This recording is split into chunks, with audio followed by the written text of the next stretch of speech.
Pinaki Chandra Ghosh section 8B and 8C కింద notice ఇవ్వలేదు కాబట్టి ఇది కూడా కొట్టేయండి అని కోర్టుకు పోయారు. కోర్టు అన్నది ఇప్పుడు కొట్టేసేంత అర్జెంట్ ఏం లేదు, ప్రభుత్వం ఏం చేస్తుందో చూద్దామని. ఆ తర్వాత నిన్న ఇంటరిమ్ అప్లికేషన్ వేసిండ్రు అధ్యక్ష. అసెంబ్లీలో చర్చ చేసిరు కానీ నన్ను మా మామని ఏం అనొద్దు, మేము దొంగతనాలు చేస్తూనే ఉంటాం, దోపిడీలు చేస్తూనే ఉంటాం.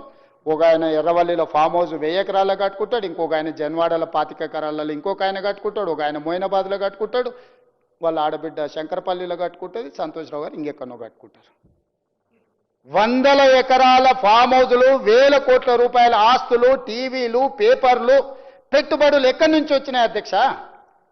తెలంగాణ రాష్ట్రానికి 8,29,000 కోట్ల రూపాయల అప్పెట్లు వస్తుంది 10 ఏళ్లల్లా. దాదాపుగా 1,00,000 కోట్ల రూపాయల ఆస్తి ఎట్లు వస్తుంది మీకు? ఆ టెక్నిక్ ఏందో తెలంగాణలో 18 ఏళ్ళు పైబడి 35 ఏళ్ళ లోపల ఉన్న వాళ్ళు 65% జనాభా ఉన్నారు. గా యువకులకు కూడా గా విద్య నేర్పిస్తే తెలంగాణ రాష్ట్రం నిమిషాల మీద $1 ట్రిలియన్ ఎకానమీకి రాదా అధ్యక్ష? మీ పిల్లలకే ఎందుకు ఆ నైపుణ్యం ఉంది? మీ పిల్లలే ఎందుకు ఇంత వేగంగా 1000 కోట్ల రూపాయలు సంపాదించిండ్రు? 100 ఎకరాల ఫామ్ హౌస్లు ఎక్కడి నుంచి వచ్చినాయి? భవనాలు ఎక్కడి నుంచి వచ్చినాయి? బంజారా హిల్స్లో ఆస్తులు ఎక్కడి నుంచి వచ్చినాయి?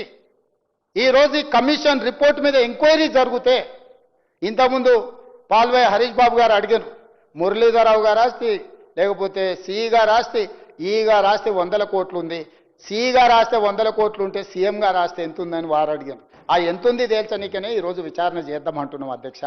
కొలసనిక మా దగ్గర టేపు లేదు, తూకం వేయడానికి మా దగ్గర తూకాలు లేవు అధ్యక్ష. ఇవన్నీ తూకం వేయాలంటే అంత ఎక్స్పర్టిజం కూడా ఉండాలి అధ్యక్ష. అందుకే అధ్యక్ష